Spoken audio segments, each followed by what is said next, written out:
Lalu di paragraf yang kedua, penulis memaparkan pengertian dari pajak menurut undang-undang dan kembali memberikan data dan fakta mengenai jumlah wajib pajak terdaftar dan realisasi SPT tahunan PPh. Nah, kemudian di paragraf yang ketiga,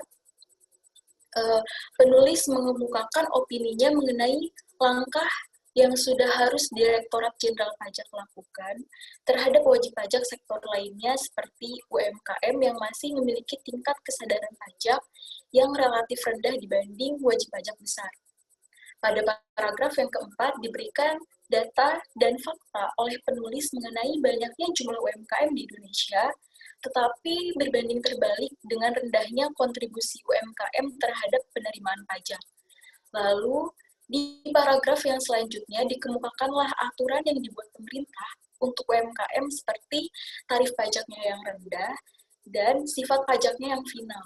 Hal ini dikemukakan penulis untuk mendukung data dan fakta yang sebelumnya dipaparkan tentang rendahnya kepatuhan pajak UMKM, sehingga ini akan membuat pembaca berpikir bahwa dengan aturan yang sederhana dan tarif pajak yang rendah, tak wajar jika para pelaku UMKM masih enggan untuk membayar pajak dan terus menghindarinya. Nah, selanjutnya pada dua paragraf terakhir, barulah si penulis ini mengemukakan inti permasalahan yang akan penulis angkat dalam karya tulisnya. Nah, dalam paragraf ini penulis memaparkan mengenai tingkat kepatuhan pajak kalangan mahasiswa yang masih rendah dikarenakan ketidaktahuan atau bahkan merasa bahwa seusia mereka itu belum wajib untuk membayar pajak.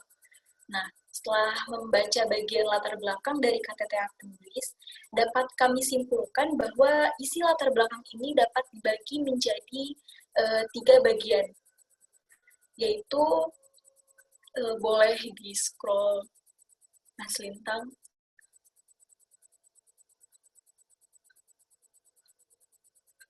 Segini? Lagi, Mas. Nah, yang pertama yaitu mengenai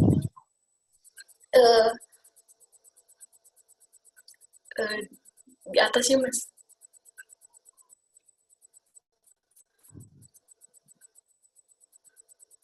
Ini bukan ya?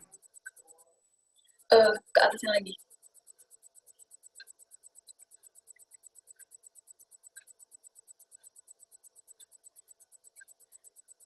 Ini? Di bagian gambaran, 3 gambaran latar belakang. Oh, ini ya? Ya. Nah, jadi setelah kita membaca bagian latar belakang dari KTTA penulis ini, dapat kami simpulkan bahwa ada 3 bagian penting dari latar belakang ini. Yang pertama, gambaran umum tentang pajak sebagai penerimaan negara yang terbesar.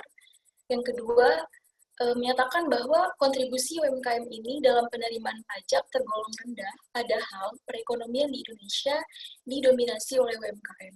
Dan yang ketiga, tingkat kesadaran mahasiswa dalam menjalankan kewajiban perpajakan sebagai pelaku UMKM masih rendah. Nah, selanjutnya kelebihan dan kekurangan dari latar belakang ini akan dijelaskan oleh saudara Angelica. Baik, jadi di bagian kelebihan, pertama yaitu ada latar belakang cukup menggambarkan inti dari ruang lingkup pembahasan yang diteliti oleh penulis. Lalu yang kedua, penulis menggunakan kalimat yang sederhana dan tidak bertele-tele, sehingga saat kita membacanya, kita mudah untuk memahami inti dan isi dari latar belakang yang ditulis. Lalu yang ketiga, latar belakang ini memuat gambaran kesenjangan yang terjadi antara kondisi yang terjadi di lapangan itu seperti apa dan yang diharapkan seperti apa. Jadi diberi contoh seperti kontribusi UMKM terhadap PDB itu meningkat, tetapi di kenyataannya penerimaan di kontribusi pada penerimaan negara UMKM itu hanya menyumbang sedikit. Dan menurut Kementerian Koperasi dan Usaha Kecil Menengah mencatat jumlah UMKM itu sebanyak 59 juta, namun yang membayar pajak hanya 397.000. Nah, jadi kondisi ini dijelaskan oleh si penulis, di mana letak kesenjangan antara kondisi yang diharapkan itu seperti apa, ternyata kenyataannya itu seperti apa. Nah, selanjutnya ada penulis menyertakan data-data dalam bentuk persentase untuk mendukung pernyataan penulis. Jadi si penulis juga memberikan data-data dalam jumlah persentase seperti tadi, penulis memberikan persentase peningkatan kontribusi UMKM itu seperti apa, dan memberikan data-data seperti perkembangan dan pertumbuhan UMKM itu berapa banyak. Lalu di bagian kelemahan, penulis kurang membahas tentang bagaimana tingkat kesadaran mahasiswa yang memiliki UMKM atas kewajiban perpajakannya dan seberapa besar pengaruh kepatuhan mahasiswa tersebut terhadap tingkat penerimaan pajak. Nah, menurut kami setelah kami membaca dari 7 paragraf latar belakang ini, penulis hanya membahas tentang UMKM mahasiswa itu hanya 1 paragraf saja. Menurut kami seharusnya akan lebih baik lagi jika lebih banyak dibahas, karena inti dari KTTA yang diangkat ini itu tentang UMKM mahasiswa. Nah, lalu yang kedua, latar belakang tidak memuat kerugian apa yang timbul jika masalah tersebut tidak diteliti, dan keuntungan apa yang didapat jika masalah berhasil diselesaikan. Jadi di latar belakang ini penulis kurang memberikan kondisi apa sih kerugiannya kalau misalnya masalah tentang kesadaran kepatuhan mahasiswa dalam menjalankan kewajiban perpajakannya itu tidak dipenuhi, itu kerugiannya apa gitu. Lalu jika masalah itu berhasil diselesaikan, keuntungan yang didapat itu seperti apa.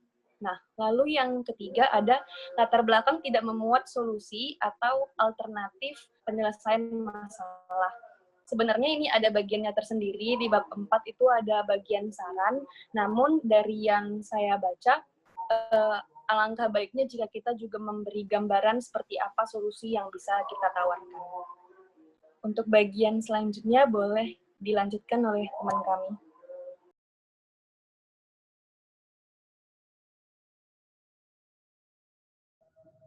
Oke, selanjutnya kita akan membahas tentang bagian tinjauan pustaka. Tinjauan pustaka di KTTA ini nggak ada ya, jadi kita tuh fokusnya ke landasan teori yang similar sama tinjauan pustaka ya. Saya scroll dulu. Oke, ini dia. Oke, pengertian tinjauan pustaka dulu ya. Tinjauan pustaka atau tinjauan literatur adalah evaluasi kritis dan mendalam dari penelitian sebelumnya. Tinjauan pustaka menyediakan panduan praktis untuk topik tertentu. Tinjauan pustaka juga memberikan latar belakang yang kuat untuk penyelidikan makalah penelitian. Karena pada KTTA yang berlaku di Wittgenstein itu tidak terdapat sistematika ini, kelompok kami lebih mengarah kepada ruang lingkup dan landasan teori yang digunakan. Jadi kita harus memastikan bahwa landasan teori yang kita bahas, yang dibahas sama kakak Taufik Akbar Nasution ini sesuai dengan rumusan masalah atau ruang lingkup yang dia tulis di bagian pendahuluan tadi. Oke. Pertama, di ruang lingkup tadi disebutkan ada gambaran UMKM dan karakteristik UMKM secara umum. Oke, saya tunjukkan dulu ya di ruang lingkupnya. Ruang lingkup di sini. Poin pertama dia adalah gambaran UMKM dan karakteristik UMKM secara umum. Nah, apakah landasan teori sudah memenuhi ruang lingkup itu? Sudahkah relevan? Mari kita lihat. Saya scroll lagi dulu ya. Tunggu. Kemudian.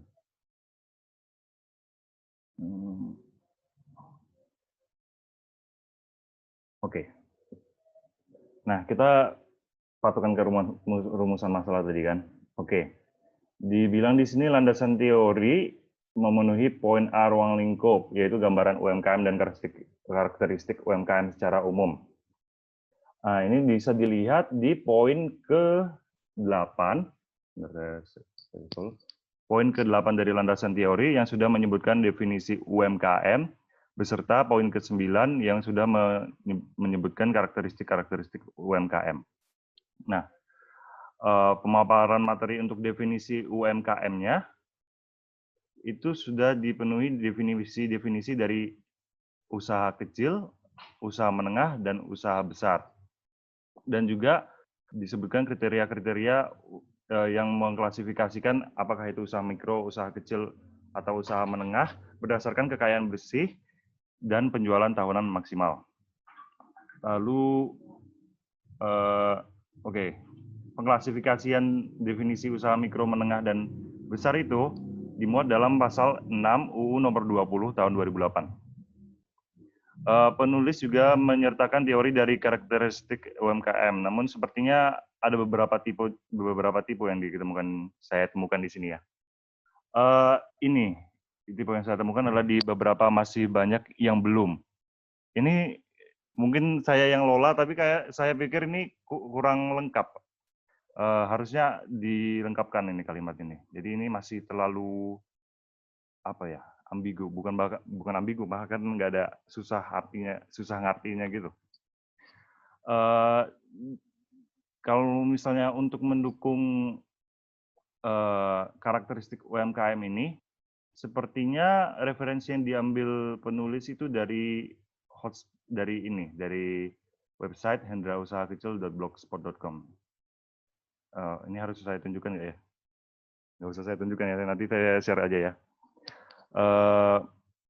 Dari poin A, gambaran UMKM dan karakteristik UMKM secara umum, secara garis besarnya sudah dipenuhi oleh penulis dalam landasan teori.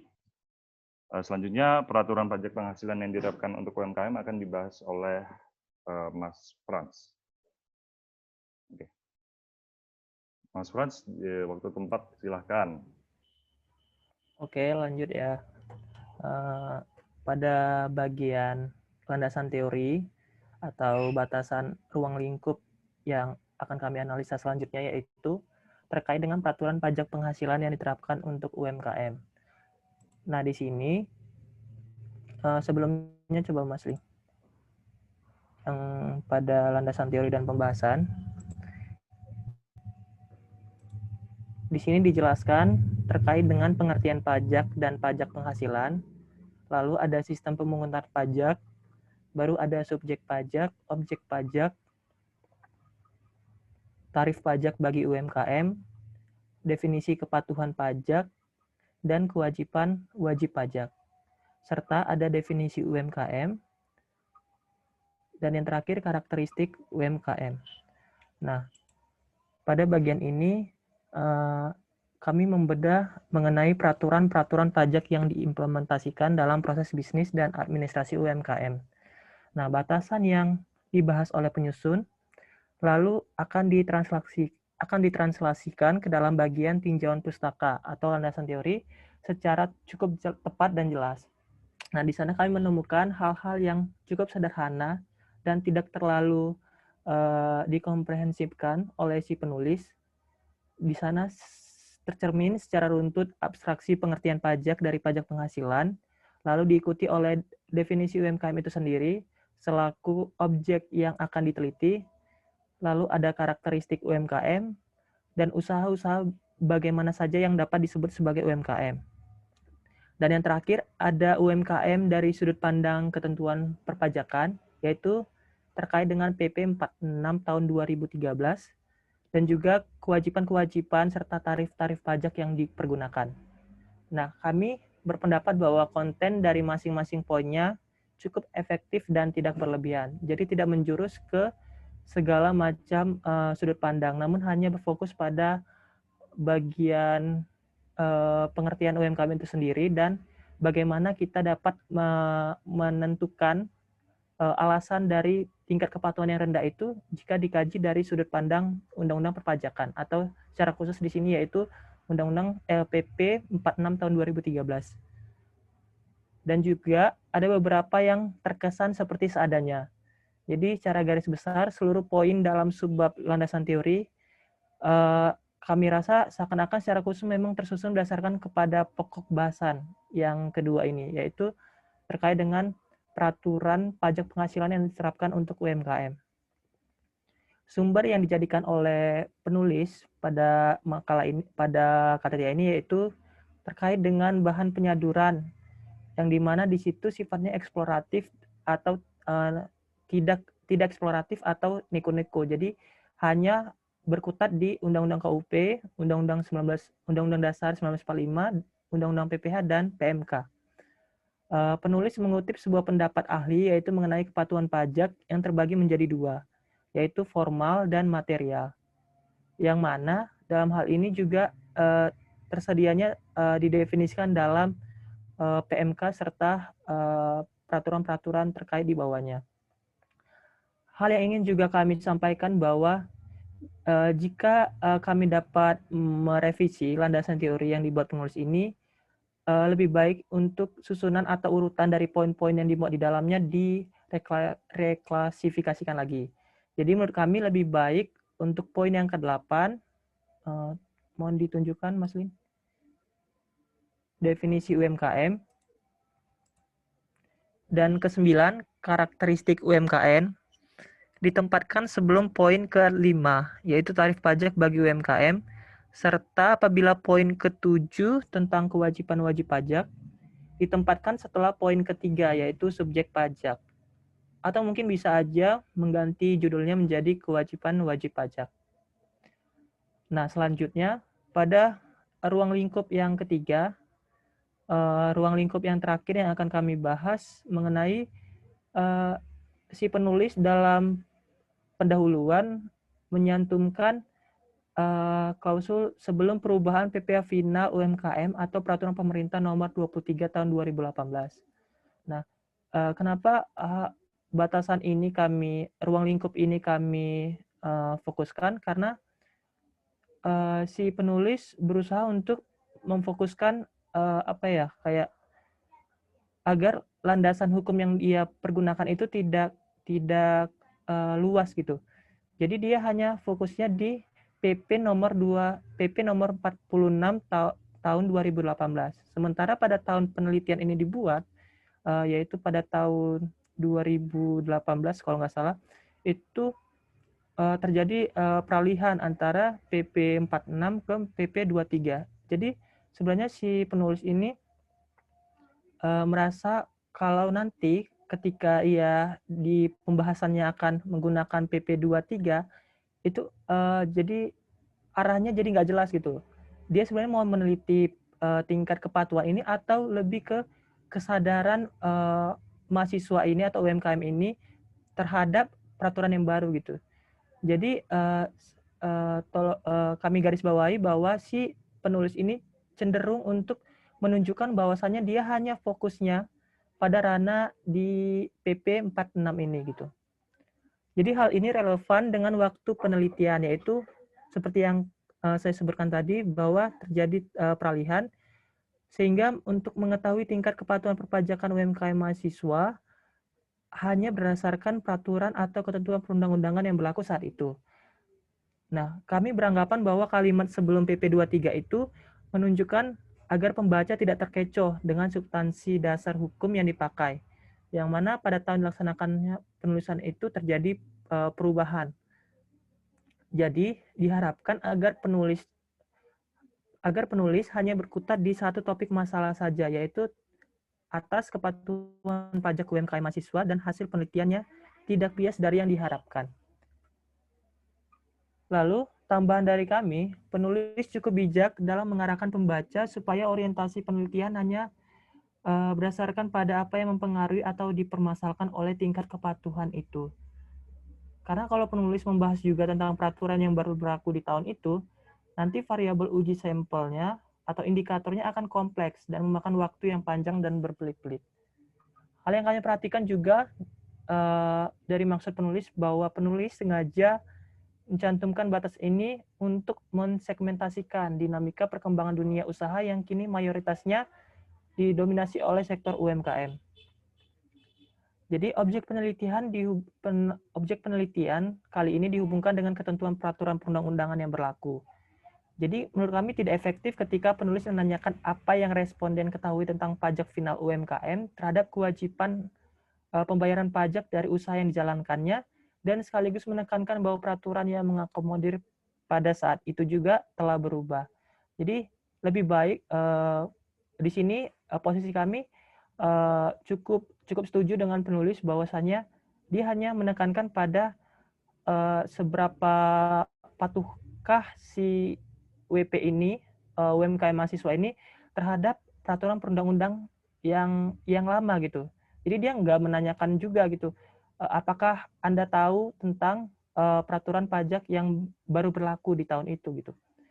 Nah, kelemahannya pada bagian landasan teori dan pembahasan tadi, si penulis kurang mengeksplor landasan hukum yang dipergunakan. Contoh tadi kayak undang-undang PPH dan KUP, dia hanya mencantumkan hal-hal yang berlaku secara umum gitu loh. Maksudnya kayak dia kurang mengekspor, ini kan pajak final, jadi apa itu pengertian pajak final, terus apa saja yang terkait dengan PP 46 tahun 2013 itu. Jadi dia hanya fokusnya di pengertian pajak, subjek pajak, objek pajak, dan dia jarang untuk mengutip bagian PP 46 ini. Begitu. Terima kasih atas kesempatannya. Kami kembalikan kepada moderator.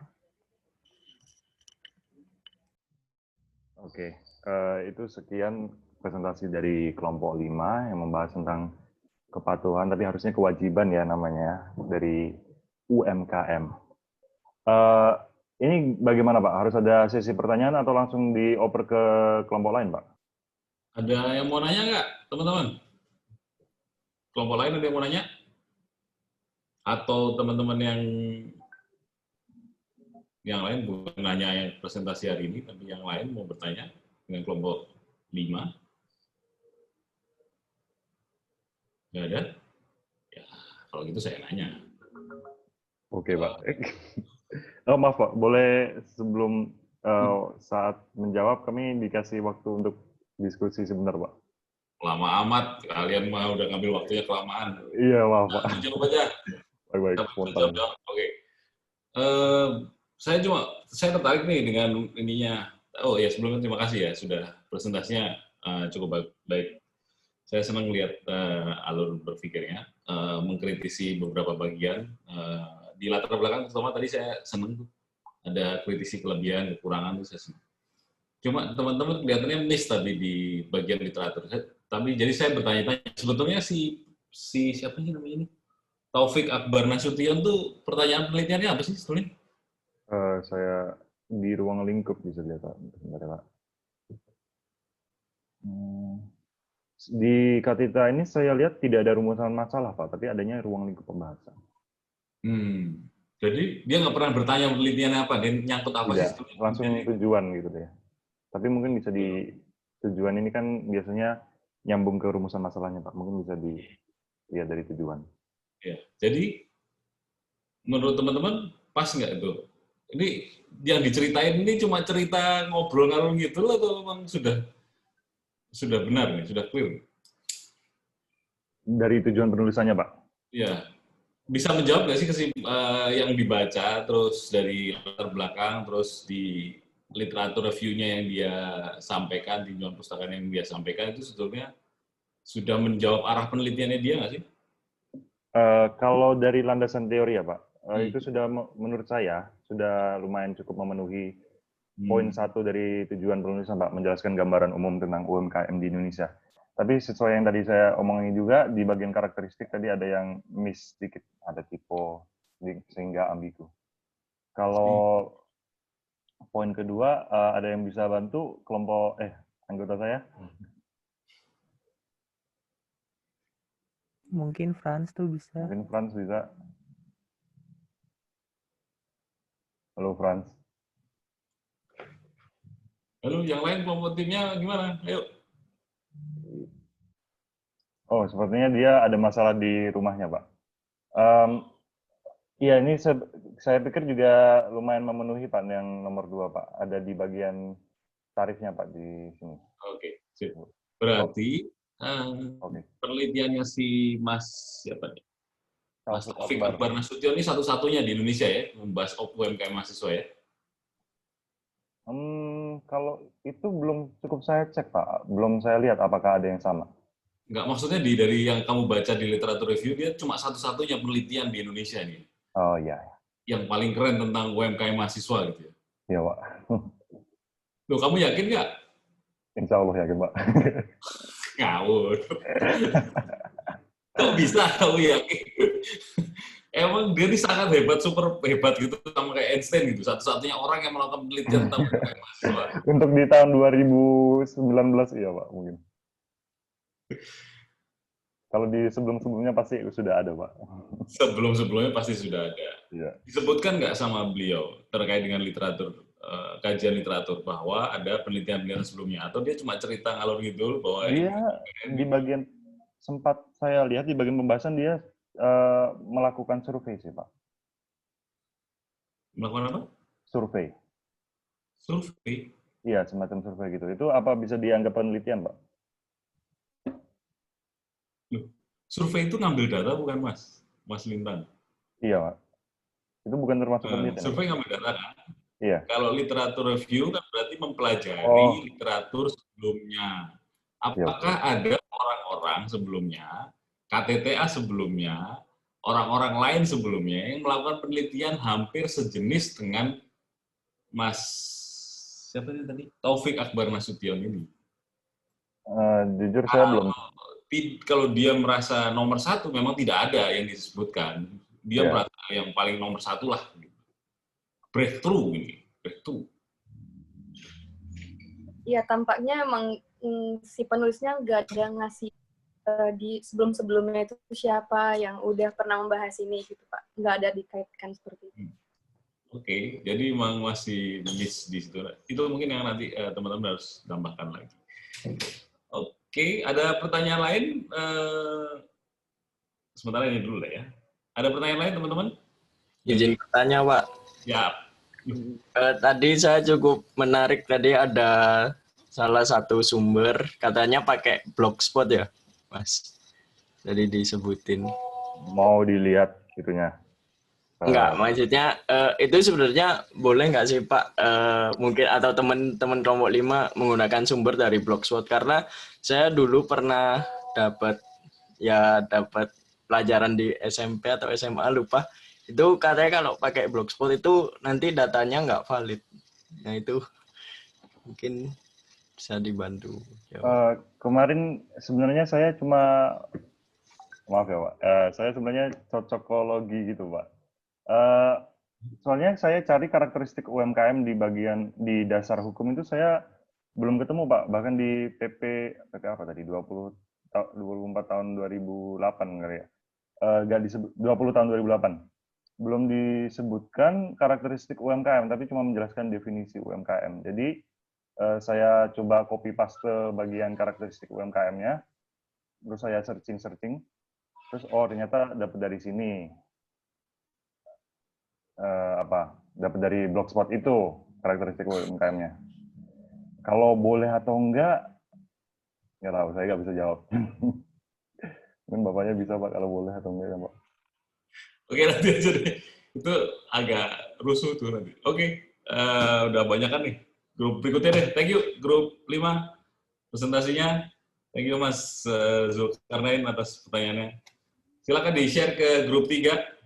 Baik, grup 3 boleh nunjukin diri supaya bisa saya oper hostnya. Saya. DZ. Oh.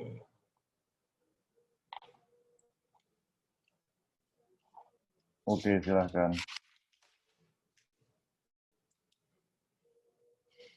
Izin share screen-nya, Pak.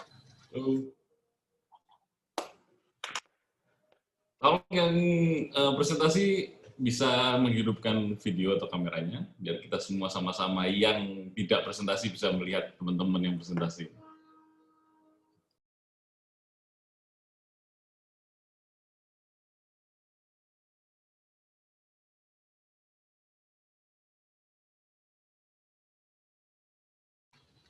Ini sudah terlihat belum?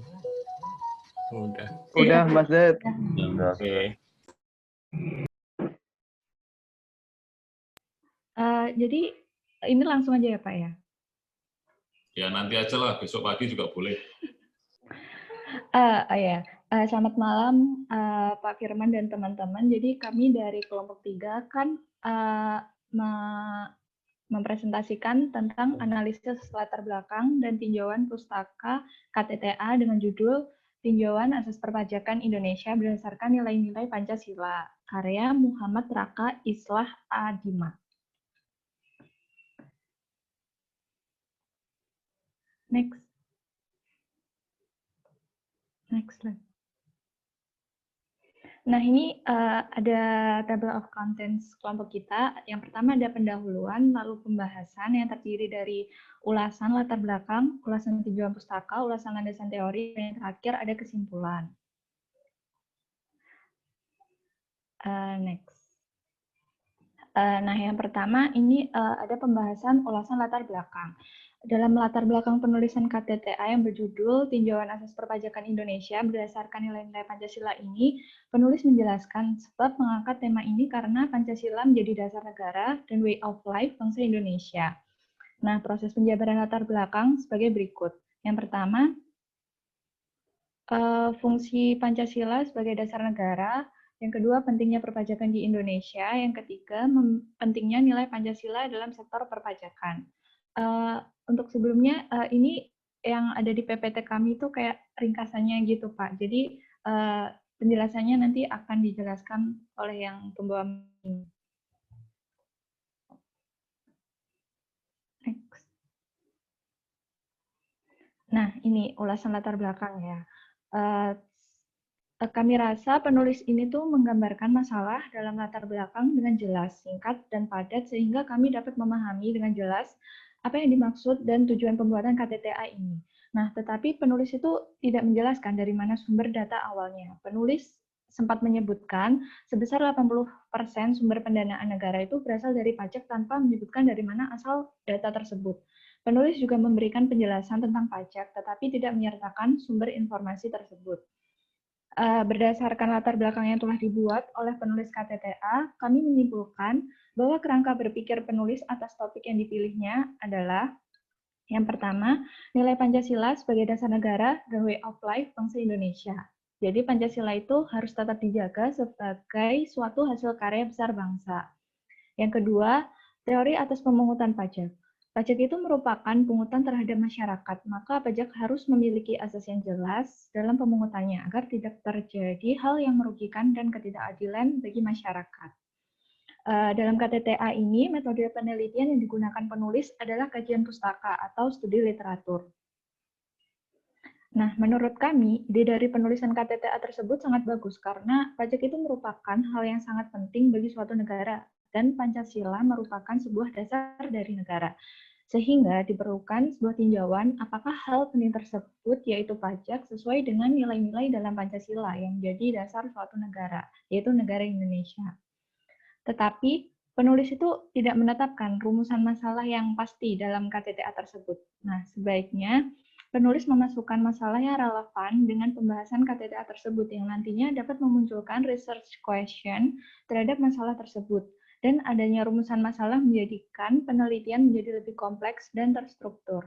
Selain itu, metode yang digunakan penulis hanya kajian pustaka yang berarti pembahasan dalam KTTA tersebut hanya berisi pendapat dan opini pribadi. Penulis bisa menambahkan metode lain, yaitu melakukan wawancara dengan narasumber yang informatif terhadap pembahasan KTTA tersebut. Selanjutnya, materi akan dilanjutkan oleh Zahra.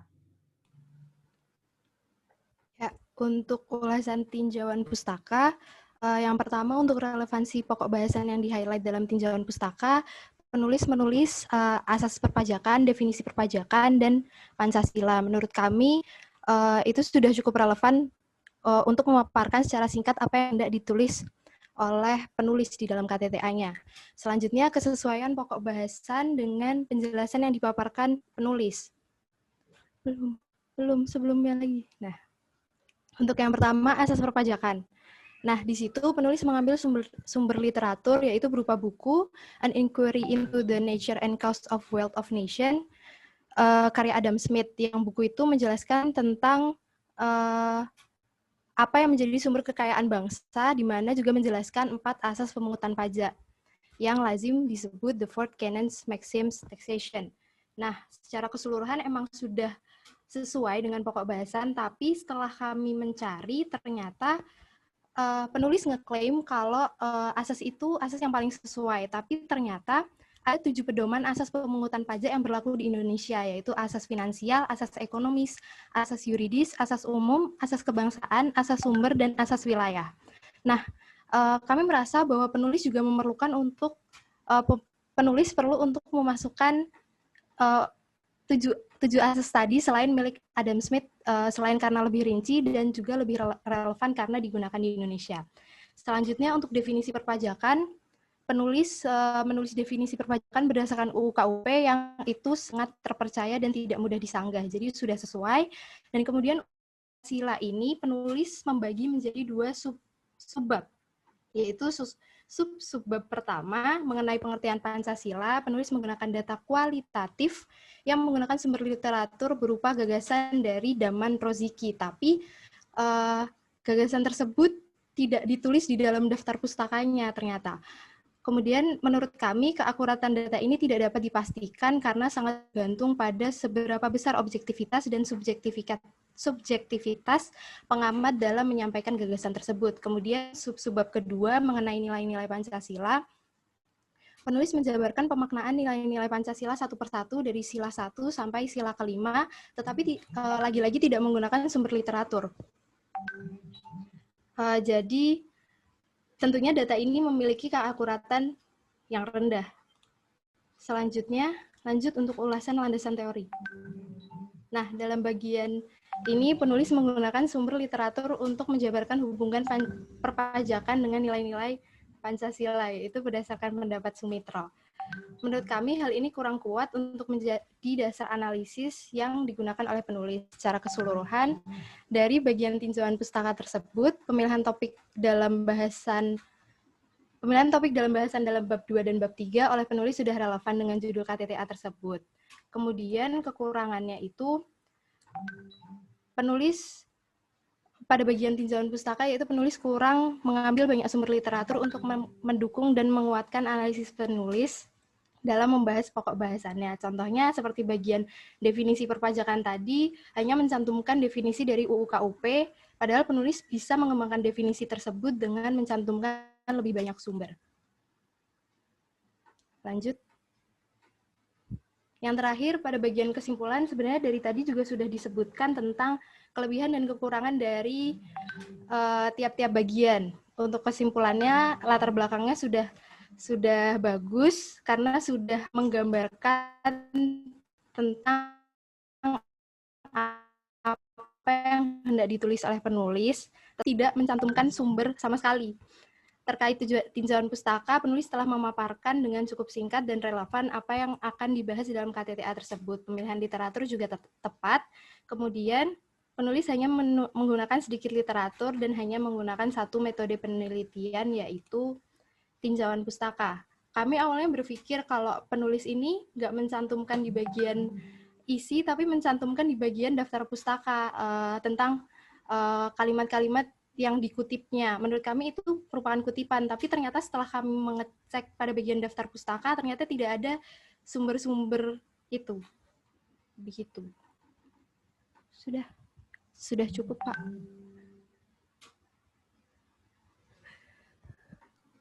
Oke, sudah. Grup 3 ada yang mau ditanyakan dari teman-teman yang lain? Tidak ada? Apa selalu tidak ada ya? Oke, saya izin nanya ya. Kalau misalnya, kenapa sih penulis pengen nulis tentang apa ini, ngeri banget di penulisannya? Kenapa pengen menulis tentang nilai tinjauan perpajakan atas nilai-nilai Pancasila? Apa ini? Apa berdasarkan nilai-nilai Pancasila? Itu hanya disebutkan di awal latar belakang kalau misalnya pada saat penulisan KTTA tersebut, Pancasila kembali menjadi sorotan. Itu aja, Pak, yang dituliskan oleh penulis. Jadi penulis cuma menjelaskan bahwa ini penting gitu doang? Iya, Tanpa karena menjelaskan menjadi kenapa. dasar negara dan way of life yang tadi disebutkan di latar belakangnya. Terus tadi udah disebutin tuh research question-nya tidak ada. Ya, Kira-kira yang pas untuk research question-nya apa ya? Kira-kira yang pas harusnya ada di research question-nya si penulis ketika menjelaskan, karena tadi sudah disebutkan dia melakukan pembahasan dari masing-masing sila sampai terakhir di literature review. Jadi menurut teman-teman yang paling pas untuk research question-nya KTTA ini apa ya? Izin menjawab, Pak. Ya. Kalau menurut kami itu kayak gini, Pak, kan Pancasila itu dari dulu sampai sekarang itu kan nggak berubah, bunyinya tetap sama. Nah, nilai-nilai yang terkandung itu juga sama. Sedangkan perpajakan di Indonesia ini selalu bertransformasi dari tahun ke tahun, dari zaman ke zaman, karena kita bisa melihat potensi pajak itu kan macam-macam ya kan, Pak. Nah, seharusnya pertanyaannya itu seperti apakah perpajakan yang selalu bertransformasi dari masa ke masa itu masih relevan dengan nilai Pancasila yang dari dulu sampai sekarang itu nggak berubah. Nilainya sama, bunyinya sama. Nah, gitu Pak kira-kira. Gimana? Research question tuh singkat apa padat gitu. Maksudnya nggak usah panjang muter-muter gitu. Saya bingung sih nanti. Coba. Itu Pak. Jadi apa kan perpajakan itu selalu bertransformasi dari masa ke masa. Nah, sedangkan Pancasila itu tuh nggak berubah dari zaman dulu sampai sekarang. Nah, apakah perpajakan yang selalu bertransformasi itu masih relevan dengan nilai-nilai Pancasila yang tidak pernah berubah? Gitu, kira-kira. Izin menambahkan, Mbak. Oke. Ya. Mungkin untuk research question-nya, mungkin intinya adalah bagaimana kira-kira apa research question? Ya, mungkin bagaimana implementasi nilai-nilai Pancasila pada asas-asas perpajakan yang ada di Indonesia. Soalnya penulis condong di landasan teorinya hanya membahas nilai-nilai Pancasila dan implementasi di asas perpajakan Indonesia. Seperti itu, Pak. Oke, nice. Terus tadi ada satu pernyataan nih teman-teman yang agak menarik. Kajian pustaka itu lebih seperti opini pribadi. Maksudnya gimana ya? Saya nggak ngerti. Hasil penerawangannya teman-teman tadi gimana? Kajian pustaka seperti opini pribadi. Maksudnya gimana? izin menjawab, Pak. Tadi kalau yang presentasi Mbak siapa tadi gitu? Saya lupa. Jadi Pak, menurut kami, kelompok kami, setelah membaca isi KTTA-nya itu, penulis itu kebanyakan nulis opini dia aja Pak, gitu. Benar-benar kayak udah dijelasin Zahra tadi, dia itu cuma nyantumin 1 atau 2 gitu ya, sumber literatur. Dan itu pun sumber literatur yang memang umum Pak, contohnya kayak undang-undang. Jadi sisanya itu cuma benar-benar berdasarkan apa yang dia lihat di internet gitu Pak. Jadi menurut kami kurang aja gitu. Oh. Jadi apa yang dia lihat di internet? Berarti teman-teman bisa ngecek dong, di internet ada dokumennya.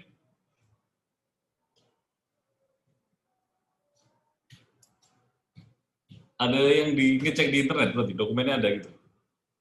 Nggak ada? Izin Pak. Ya, kalau menurut kami itu dia itu berangkatnya hanya dari satu teori saja gitu Pak. Jadi tadi dijelaskan kalau dia itu sumber utamanya itu dari Sumitro, buku Sumitro. Nah, pada landasan teorinya itu cuma ngangkat dari itu lalu ditambahi dengan opini dia pribadi gitu Pak. Jadi cuma condong ke satu teori saja. Jadi nggak ada kayak apa ya, kayak penelitiannya gitu Pak. Itu menurut kami seperti itu Pak. Jadi seperti ya seperti mungkin makalah mungkin Pak. Iya. Iya. Ini terus terang saya lihat papernya menarik karena beliau sangat berani untuk melakukan penulisan seperti ini. Maksudnya ini butuh, kalau memang ini hasil yang beliau pikirkan, ini luar biasa, salah satu yang luar biasa untuk mengelaborasi cerita Pancasilanya gitu di perpajakan. Saya cuma ingin membaca lebih jauh, tapi ternyata memang beberapa hal dia kehilangan di literatur review. Anyway, pilihan bagus untuk ngecek ngambil KTTA-nya, pilihan bagus. Ini salah satu KTTA yang cukup menarik, maksudnya lebih beragam daripada KTTA yang lain gitu. Berat ini kalau ini pembahasannya biasanya kalau kita di penelitian yang ini bukan ada di penelitian sosial biasanya, ini ada di penelitian hukum, legal. Biasanya kalau kita bahas hukum, aturan hukum kayak gini nih penelitiannya. Cuma emang betul, teman-teman betul, di kajian pustaka memang harusnya bercerita lebih banyak ketika dia ngomongin pasal per pasal, baseline-nya bukan hanya pasal itu sendiri, tapi itu pasal per pasal kan jadi kayak butir-butir Pancasila aja. Pengamalan P4 itu kalau teman-teman masih ingat tuh, itu ada bahasa pengamalan P4 tuh di situ. Saya nemu beberapa kata-kata yang diambil di situ. Oke. Tapi anyway, good job. Terima kasih atas presentasinya. Kalau boleh di-share ke grup 1 ya? Grup 3 on time, sip. Ya, Pak. Grup 1 siapa? Saya Z.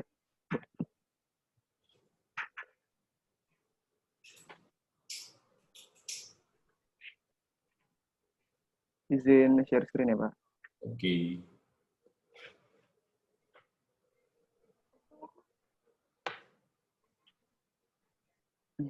Apakah sudah terlihat, teman-teman? Oke, sip. Bismillahirrahmanirrahim. Assalamualaikum warahmatullahi wabarakatuh. Selamat malam, Pak Firman Tazarianto. Selamat malam, teman-teman semua. Gimana kabarnya, Pak? Malam. Gimana kabarnya, teman-teman? Malam. Malam semua. Ya, di sini kami dari kelompok 1 ya. Pertama ada nama-nama anggota dari kelompok 1. Ada Clementine Teresia, terus saya sendiri Muhammad Gustiaki Ramdana, Nadia Konita, sama Torik Alif Rozak. Nadia, ini apa kameranya lagi bermasalah jadi tidak bisa on cam. Lanjut aja. Jadi di sini ada agendanya. Suara saya terdengar jelas, teman-teman? Jelas, Dan. Jelas. Oke. Jadi di sini adalah latar belakang. Kelompok kami akan membahas opini, kelebihan, dan kekurangannya. Terus ada tinjauan pustaka, penelitian terdahulu, teori konsep, kelebihan dan kekurangan juga, dan yang terakhir kesimpulan.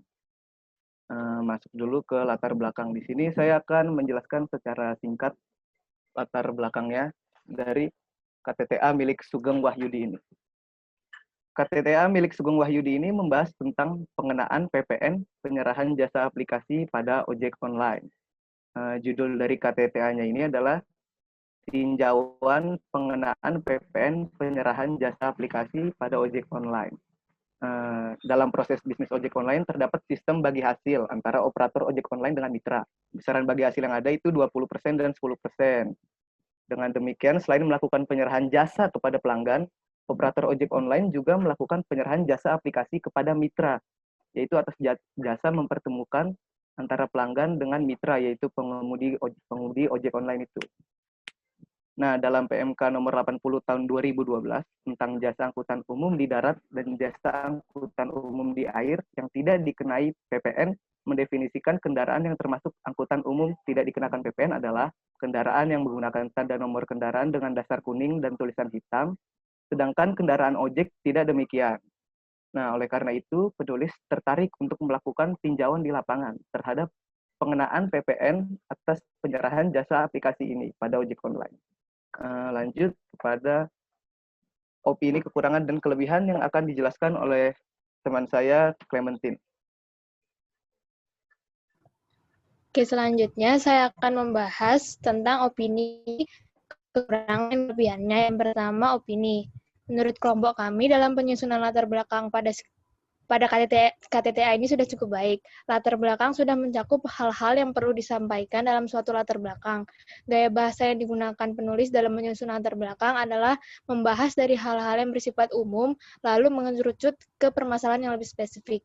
Satu aspek yang paling ingin disampaikan dalam KTTA ini adalah potensi penerimaan pajak dari transaksi digital jasa ojek online. Selanjutnya tentang kekurangannya. Yang pertama, dalam penulisan latar belakang ini terdapat beberapa kekurangan dalam pemilihan dan susunan kata sehingga sulit untuk dimengerti. Pembaca perlu membaca ulang kalimat yang sama agar dapat mengerti apa yang ingin disampaikan oleh penulis. Selanjutnya terjadi repetisi sehingga terkesan monoton.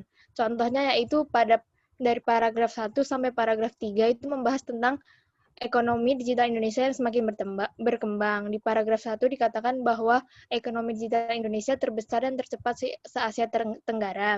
Lalu ditambah lagi di paragraf 2 dikatakan ekonomi digital Indonesia mulai berkembang.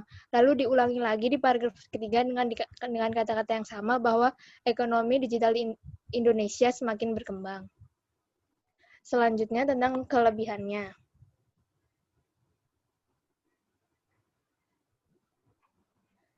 Walaupun terkadang hubungan antar kalimat dalam suatu paragraf kurang relevan, tetapi sebagai satu kesatuan, latar belakang yang disajikan oleh penulis dapat dimengerti dan tidak terlalu bertele-tele.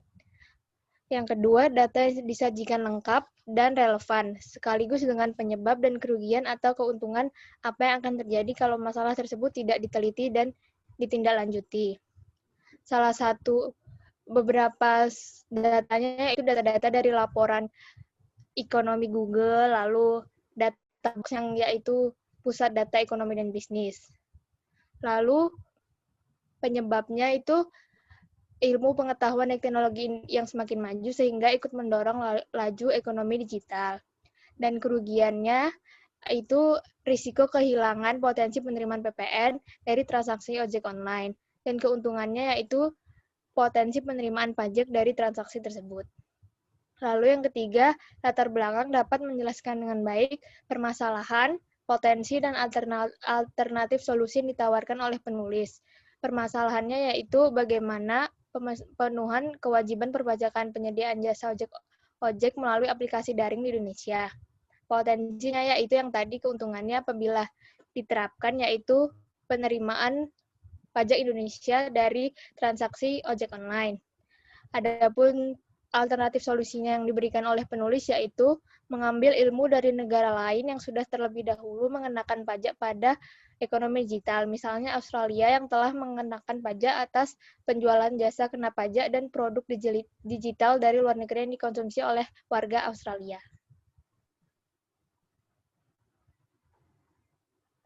Ya, oke. Selanjutnya yaitu tinjauan pustaka. Nah, di sini akan membahas tentang penelitian terdahulu, teori atau konsep, kelebihan dan juga kekurangannya. Dan tinjauan pustaka ini akan dijelaskan oleh teman kami, Nadia. Silakan, Nadia. Ya, saya di sini akan menjelaskan tentang tinjauan pustaka atau biasa juga disebut literatur review. Nah, belum dan sebelumnya. Tinjauan pustaka merupakan suatu tahapan proses yang di dalamnya terdiri dari identifikasi terhadap hasil dari berbagai sumber data sekunder, melakukan evaluasi terhadap hasil kerja tersebut dan kaitannya dengan masalah, dan yang terakhir mendokumentasikan hasil. Nah, simpelnya itu tinjauan pustaka, jadi penulis itu mengumpulkan dan menganalisis semua informasi dan variabel-variabel penting dari berbagai teori dan penelitian terdahulu yang relevan dengan penelitian yang akan dilakukan. Nah, di sini kami akan membahas review terhadap penelitian terdahulu dan teori konsep yang dibuat oleh penulis KTTA. Next. Nah, pada bagian penelitian terdahulu, menurut kami penyusun KTTA telah mengumpulkan dan membaca penelitian terdahulu yang cukup relevan dan berkaitan dengan judul yang diangkat, yaitu tinjauan pengenaan PPN penyerahan jasa aplikasi pada ojek online.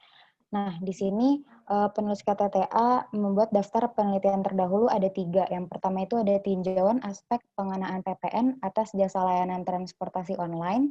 Yang kedua, tinjauan pemenuhan kewajiban perpajakan usaha, pembuatan dan pemberian jasa penggunaan aplikasi. Dan yang ketiga, tinjauan atas aspek perpajakan mitra perusahaan yang bergerak di bidang jasa transportasi online. Nah, ketiga penelitian terdahulu ini menurut kami sudah cukup relevan dengan judul yang diangkat. Tetapi menurut kami perbedaan antara penelitian terdahulu dengan penelitian yang sekarang itu tidak dicantumkan dengan spesifik. Nah, seharusnya penulis ini bisa menjelaskan hasil analisis yang didapatkan setelah membaca dan menganalisis penelitian terdahulu, sehingga dapat disimpulkan apa aja sih perbedaan secara spesifik yang diteliti oleh penulis dengan penelitian terdahulu. Nah, selain itu, dengan dicantumkannya hasil analisis penelitian terdahulu, pembaca KTTA juga akan jauh lebih mudah perbedaan yang dibahas oleh penulis.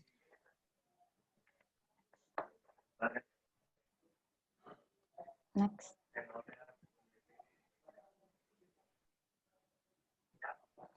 Nah, selanjutnya pada bagian teori dan konsep, menurut kelompok kami, penulis menjabarkan teori dan data yang terlalu luas cakupannya. Penulis menjabarkan seluruh poin yang diutarakan dengan sangat detail, jadi bahasan tersebut terkesan memiliki informasi yang sangat banyak, tapi sebenarnya melenceng dari tujuan dan topik yang diteliti. Saya ambil contoh di KTTA penulis menjabarkan keterangan apa aja sih yang harus dimuat atau dituliskan dalam faktur pajak.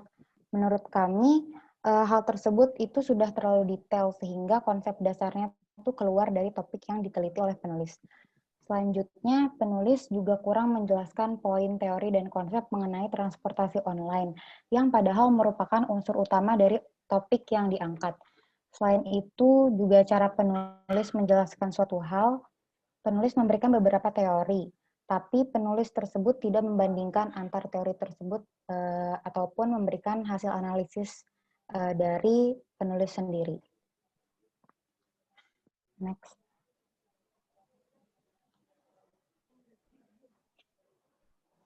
Nah, di sini kelebihan dari keseluruhan tinjauan pustaka ini yang paling terlihat adalah penulis mengambil referensi dari peraturan perundang-undangan, buku dan jurnal yang dimana sumber tersebut merupakan sumber yang akurat, terpercaya dan diakui kebenarannya. Nah, di sini penulis mengambil referensi dari Undang-Undang KUP, Undang-Undang PPN dan PPNBM, Surat Edaran, dan sebagainya.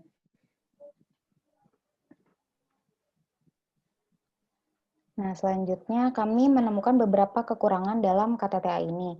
Yang pertama, penulis menggunakan referensi dari forum diskusi Ortex yang ditulis oleh orang yang tidak dapat dipastikan kebenaran informasinya atau dapat menyampaikan informasi yang tidak valid. Yang kedua, dalam penulisan teori dan konsep, penulis cenderung monoton. Bahasan dalam teori dan konsep sudah terlalu meluas dan tiap teori yang diberikan tidak diperbandingkan satu sama lain, yang seperti saya sudah bilang tadi. Dan yang ketiga itu karena setelah kami baca, karena dalam KTTA ini banyak mengandung informasi yang bersumber dari peraturan perundang-undangan, jadi banyak kalimat-kalimat yang membingungkan pembaca karena kan bahasa undang-undang itu sangat formal dan kaku.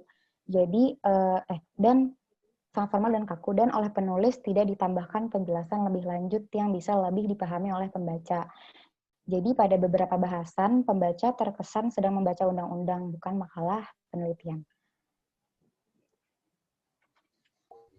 Ya, itu tadi merupakan penjelasan tentang tinjauan pustaka oleh Nadia. Selanjutnya kesimpulan yang akan dijelaskan oleh Mas Torik. Silakan. Ya, baik, untuk menyimpulkan apa saja yang kelompok kami sampaikan di slide sebelumnya, selanjutnya Mas.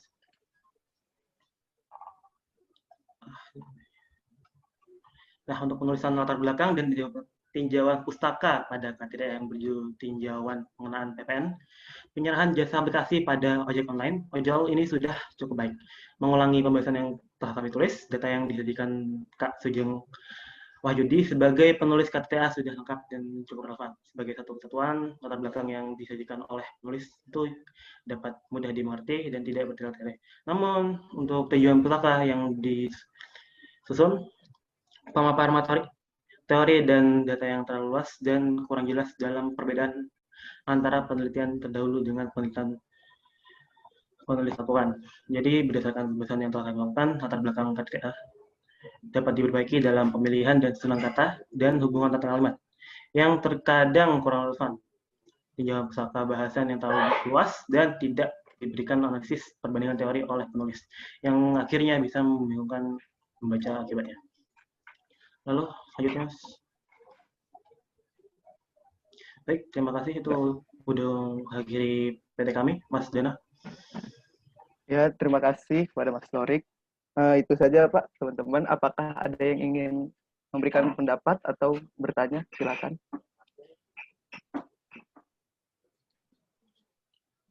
Oh, oke. Saya tanya ya. Jadi, cuma pengen tahu, di tinjauan pustaka yang jadi dasar penelitian utamanya apa ya? Paper yang mana ya? Ada nggak yang dijadikan pegangan utamanya si Mas, siapa ini, si penulis ketika membahas tinjauan pustaka? Ada nggak yang menjadi paper utamanya? Kalau di tinjauan pustaka, penulis tuh cenderung semuanya menurut undang-undang, Pak, peraturan perundang-undangan. Kebanyakan dari situ. Diambil. Peraturan perundang-undangan? Iya. Jadi nggak ada paper utamanya yang dijadikan dasar penulisan?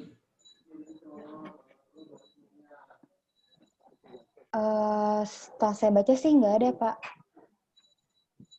Jadi saya juga cukup bingung sih, dia ada nyantumin penelitian terdahulu tapi nggak ngebahas lebih lanjut gitu tentang penelitian yang sebelumnya. Jadi paper utamanya bukan terkait dengan ekonomi digital itu ya? Punyanya Don Tapscott itu ya? Bukan, Pak. Lebih ke PPN-nya. Lebih ngejelasin PPN dan e-service. Gitu. Oh, yakin tuh kamu? Iya, Pak. Oke, menarik. Karena kan yang diteliti adalah jasa aplikasi online. Berarti yang harusnya, menurut teman-teman, yang harusnya pertama kali digunakan untuk sebagai literatur itu adalah penelitian tentang apa? Menurut teman-teman. Kalau misalnya nih, kan dia, kita terlepas dari penelitiannya Mas Sugeng. Jadi kalau kita ngomongin penyerahan PPN transportasi aplikasi online, yang pertama kali kita kalau mau cari tinjauan pustaka, yang pertama kali kita cari apa? Penelitian tentang apa? Izin menjawab, Pak. Menurut saya penelitian tentang ekonomi digital, Pak. Mungkin. Terus apa lagi di bawahnya?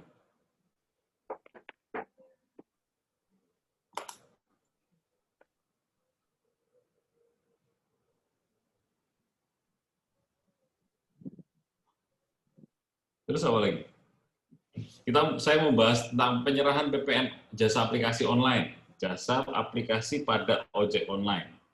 Saya akan cari tahu dulu tentang literatur tentang yang membahas tentang ekonomi digital misalnya satu. Terus yang kedua tentang aplikasi online-nya, Pak. Aplikasi online. Terus apa lagi kira-kira? Orang yang meneliti tentang aplikasi online. Terus apa lagi? Proses bisnisnya. Proses bisnis? Maksudnya apa proses bisnis? Ya, aplikasinya itu jalannya gimana? Bisa dikenakan PPN itu di bagian apanya gitu, Pak? Good job. Terus apa lagi?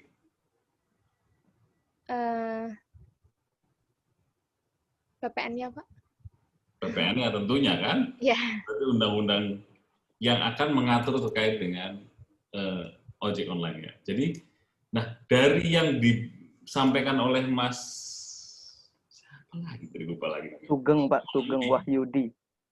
Apakah dia menggunakan runtutan itu? Apakah ada yang tidak dia dijelaskan di literatur review? Ataukah semuanya ada penelitian sebelumnya terkait apa yang kita sampaikan tadi? Kalau yang saya baca di latar belakangnya udah dijelasin semua, Pak. Apa itu pajaknya, apa itu aplikasinya, gimana. Bukan di latar belakang, di tinjauan pustaka. Oh, tinjauan Penelitian sebelumnya. Orang-orang yang melakukan penelitian atas ekonomi digital yang terkait dengan aplikasi, terus aplikasi online, dan seterusnya. Ada nggak yang dia sudah tuliskan di sana? Di daftar penelitian terdahulunya ada, Pak. Ada. Ya, kayak jasa layanan transportasi online-nya, terus perpajakan di mitra perusahaan yang bergerak di bidang jasa transportasi online gitu, Pak. Cuman di teori dan konsepnya tuh dia nggak menjelaskan yang di atasnya itu yang dia penelitian terdahulunya. Gimana diulang tadi? Di konsepnya? Yang dijelaskan di mana dia tempat menjelaskannya? Di daftar penelitian terdahulunya, Pak. Jadi pembaca tuh penulis KTTA tuh menuliskan dia sudah meneliti 3 penelitian. Nah, di situ disebutkan yang seperti yang bilang tadi ada literaturnya, yang jasa layanan transportasi online, terus penggunaan aplikasi online. Tapi di teori dan konsepnya dia nggak membahas lebih lanjut. Di teori dan konsepnya dia tidak dijelaskan apakah ada penelitian sebelumnya. Itu yang teman-teman sampaikan. Oh, oke. Oke. Coba kita lihat ya. Oke, good job. Teman-teman. Itu research question-nya apa ya, by the way? Research question-nya dia apa ya? Si Mas Sugeng ini. Mas Torik ada komentar? Research question-nya apa, Mas Torik? Atau Mas Gusti Haki Ramdan?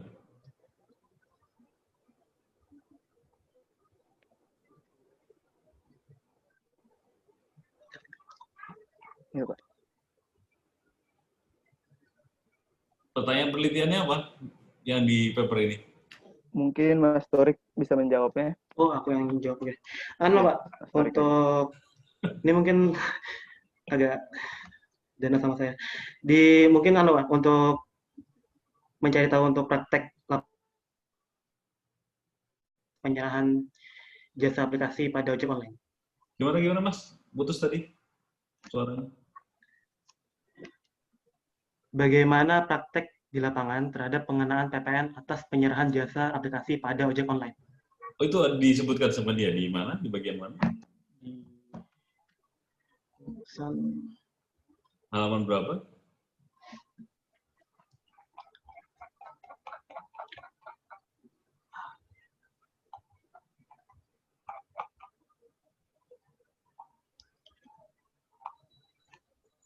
Di rumusan masalah ya. Ini nggak perlu share screen kan? Nggak usah. Di halaman berapa saya juga lagi lihat. Di ini saya yang bagian udah dihapus-hapus, maaf. Oke. Oh, ini saya nemukan nih. Di halaman 8 ya. Apa? Tapi ada 4 nih Mas Torik. Ya, ada 4 dulu saya satukan. Oh. Oke. Ya. Oke. Terima kasih grup 1. Mari coba tolong di stop share screen-nya. Kita bahas ya. Terima kasih, Pak. Terima kasih grup 1. Oke. Terima kasih teman-teman yang grup 1, grup 3, grup 5 atas kerja kerasnya bikin PowerPoint-nya.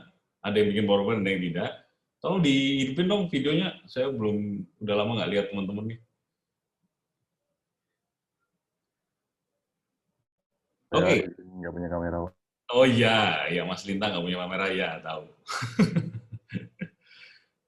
Tadi ada beberapa hal yang menarik yang perlu saya garis bawahi ya, teman-teman. Ini karena teman-teman nanti ujiannya insya Allah terkait dengan, saya bacakan ya, saya dapat WA-nya nih, terkait dengan pembuatan proposal. Jadi teman-teman akan buat proposal, terus soalnya ujiannya akan tanggal 23 November 2020, terus akan dapat diakses seminggu sebelum ujian. Jadi nanti diumumkan katanya link oleh bagian akademik.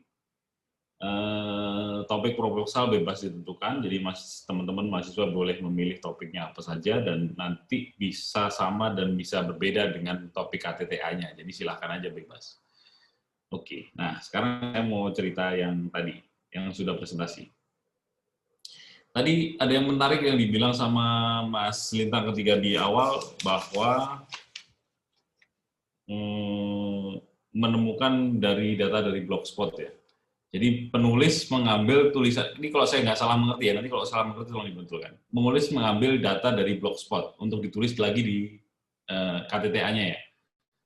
Itu sebenarnya masih asumsi saya, Pak. Soalnya saya lihat di dasar hukum lain, saya nggak ketemu yang karakteristik UMKM-nya gimana. Ketemu di Blogspot ya?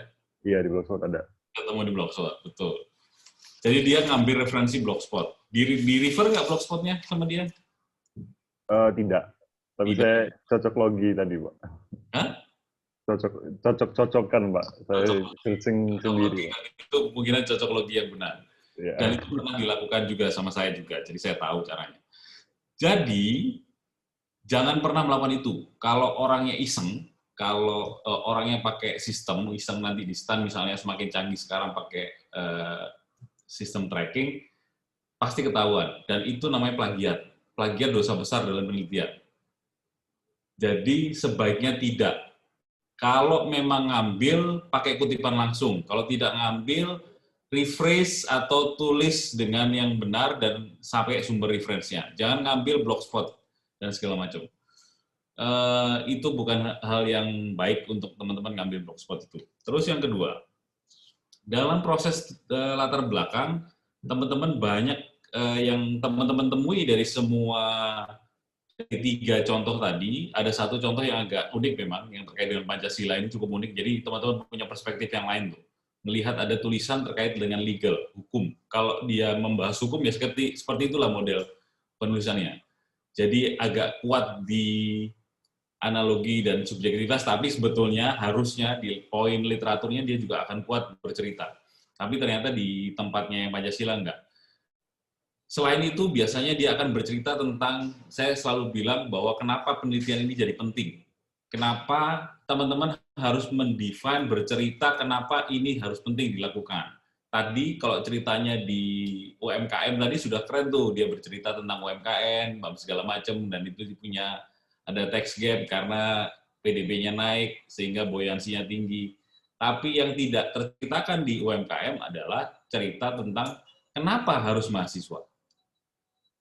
Ini UMKM ini gede, terus tahu-tahu dia ngomong mahasiswa judulnya. Kenapa harus mahasiswa? Itu nggak diceritain tuh sama dia. Apakah mahasiswa ini keren banget sampai dia harus dipilih? Karena UMKM kan bisa banyak nih. Ada UMKM bukan mahasiswa, UMKM yang pekerja dipecat, ada UMKM macam-macam. Tapi kenapa dia harus milih mahasiswa UMKM-nya? Itu nggak pernah diceritakan sama dia. Terus yang kedua, kalau di yang saya lihat di grup 3 sih keren, bercerita dengan ekonomi digital, tadi dia sudah nyambung ceritanya, saya coba baca listnya, keren juga. Yang saya agak bingung nanti di semua cerita literatur review, hampir tiga-tiganya malam ini, kecuali yang terakhir, sedikit sih, itu bercerita tentang apa yang sudah orang lain tuliskan. Teman-teman harus mulai belajar untuk mengidentifikasi, itu namanya read between the lines. Teman-teman harus cari critical thinking-nya apa yang sudah orang lain lakukan. Anda bukan teman-teman, tulisan teman-teman ini bukan breakthrough nomor 1 di dunia, satu-satunya lah yang paling kalian temukan. Nggak ada. Bisa juga, tapi saat ini mungkin belum ya. Jadi, kalian pasti teman-teman harus tahu beredanya teman-teman, tulisan teman-teman dibandingkan orang lain. Di semua tiga-tiganya contohnya malam ini, hampir tidak kita temukan mereka merefer cerita sebelumnya dan dia menambahkan cerita apa dari penelitian sebelumnya. dia mengapain dari penelitiannya orang lain. Atau ada penelitian tentang aplikasi online yang ditulis oleh siapa, terus dia akan menambahkan cerita tentang PPN-nya. Itu keren tuh, kalau dia bercerita begitu. Karena tidak mungkin hanya satu-satunya dialah yang menulis tentang aplikasi online. Tapi tentang PPN mungkin ada, mungkin. 1-2. Tidak mungkin hanya satu-satunya orang yang menulis tentang UMKM. Mungkin yang mahasiswa iya, tapi UMKM apakah dia sendirian? Enggak, saya yakin sekali enggak. Aku yakin saya. Pasti banyak orang di luaran sana menulis tentang UMKM. Mau dalam bahasa Inggris, mau bahasa Indonesia. Sehingga pastikan teman-teman kalau di literatur paling tidak referlah satu literatur yang kalian teman-teman pegang, paling tidak teman-teman pegang untuk kalian tambahkan atau bikin perbedaannya dari literatur review yang tadi sudah teman baca. Lead between apa yang membuat kita berbeda dari yang tadi. Kayak kemarin nih, kalau di grup yang lain bilang yang sini, yang sebelumnya bercerita tentang penelitian PPH pasal 4 ayat 2.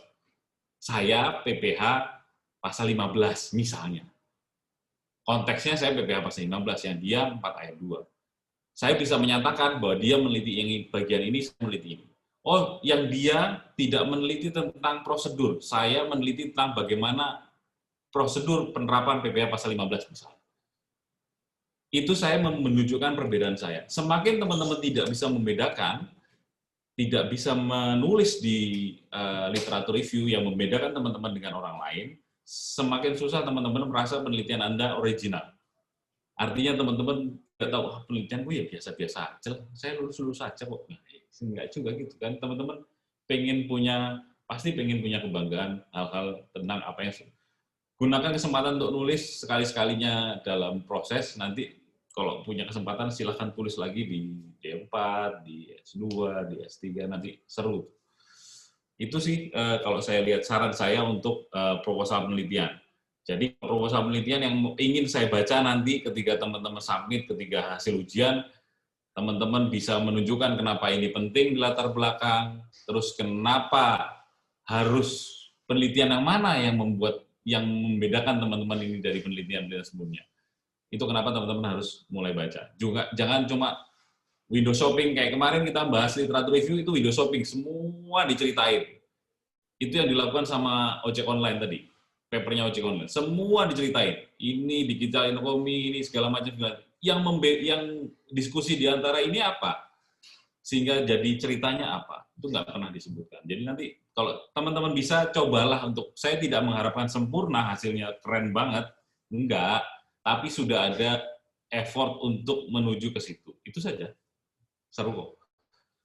Itu hal teknis. Sekarang hal non-teknis. Yang paling membosankan bagi saya adalah membaca Word di saat presentasi. Jadi kalau namanya presentasi ya pakai PowerPoint. Nama judulnya PowerPoint, bukan Word. Word, Excel, dan teman-temannya itu kalau teman-teman di report kasih ke saya pakai Word, bukan pakai PowerPoint. Tapi yang namanya presentasi pakailah PowerPoint, belajarlah pakailah PowerPoint. Terus teman-teman ini kesempatan untuk presentasi, saya pikir teman-teman pasti banyak juga di mata kuliah yang lain. Dan kalau teman-teman agak malas untuk presentasi, teman-teman akan ketemu terus presentasi sampai kapanpun.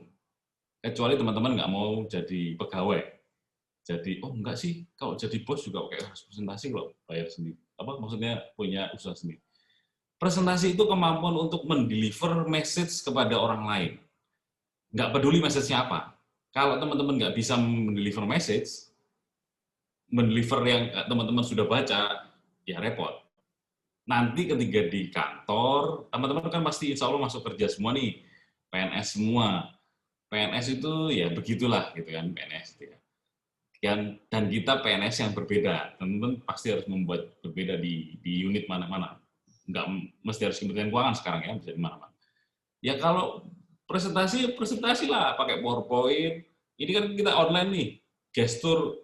Kalau kita kemarin belajar cari data kualitatif dengan interview, dengan kita kan harus menimbulkan raportnya harus kelihatan. Bagaimana kita engage dengan audiens. Nah, kalau kita malas-malasan, nah ya pokoknya nanti gitu deh, ini di literatur review. Nah, terus setelah itu saya ya ini nanti saya menemukan ini loh di literatur review. Bicara speak out, belajar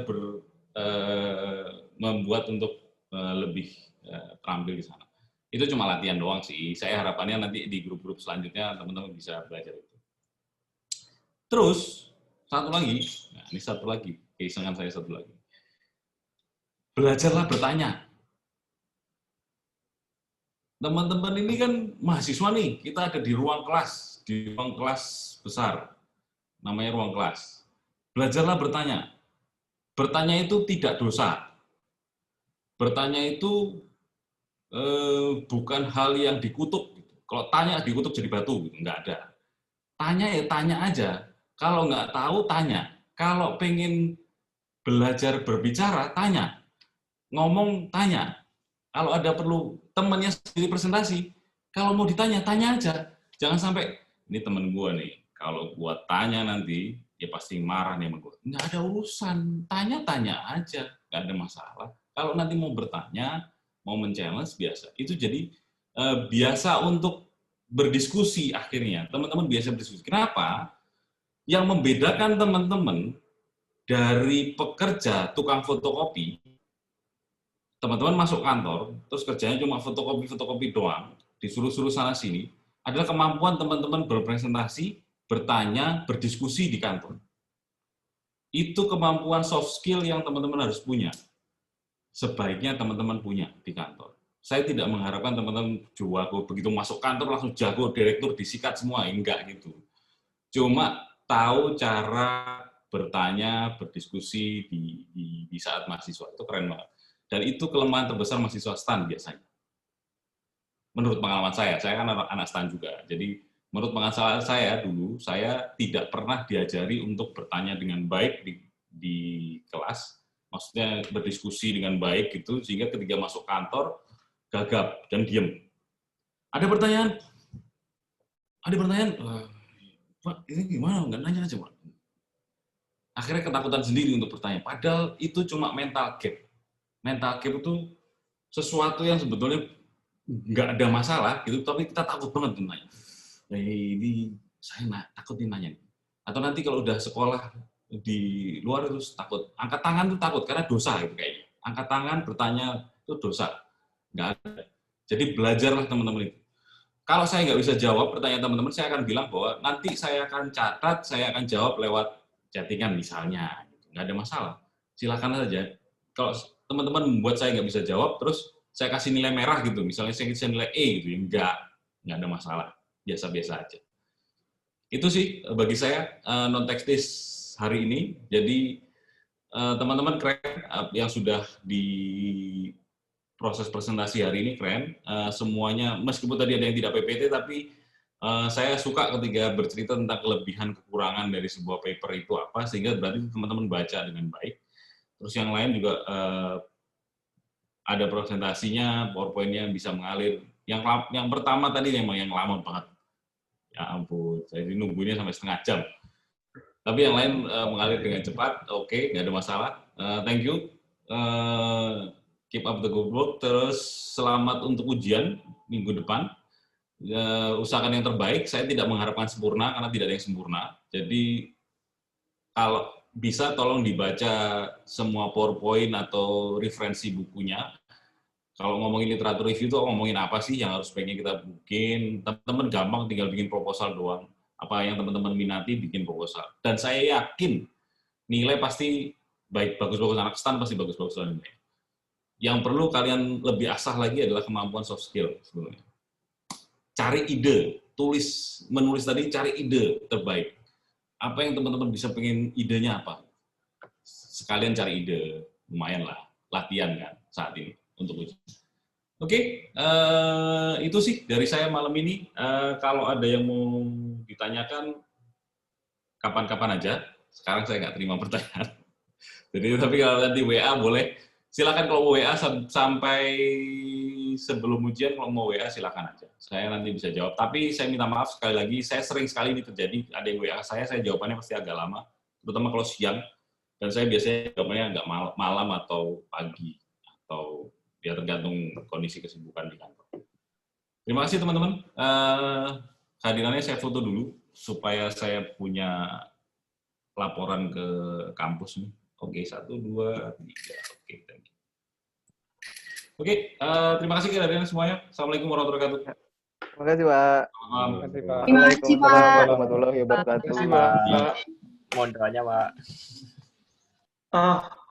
Host masih Dana ya? Masih. Host masih Dana. Masih. Tunggu dulu. Bentar, gue pengen lihat. Nih, Jul. Ya. Saya serahkan tongkat. Bentar, Angel jangan cabut dulu, Angel. Tongkat kepemimpinan ini kepada Julia Parhusi.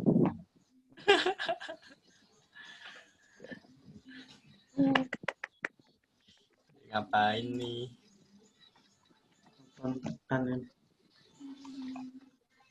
Gas, lanjut.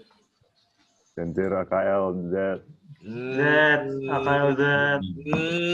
Kalian AKL. Ngomong dapat unlimited. Andrea gimana? Mbak Andrea?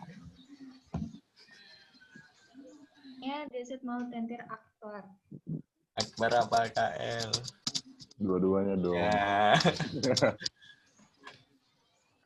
Udah mau UTS kita berdosa, masih melakukan dosa, guys. Bapaknya marah-marah tadi. Kenapa? Recordnya berhenti dulu dong. Oh iya. Oh iya. Gimana? Bye-bye. Jul,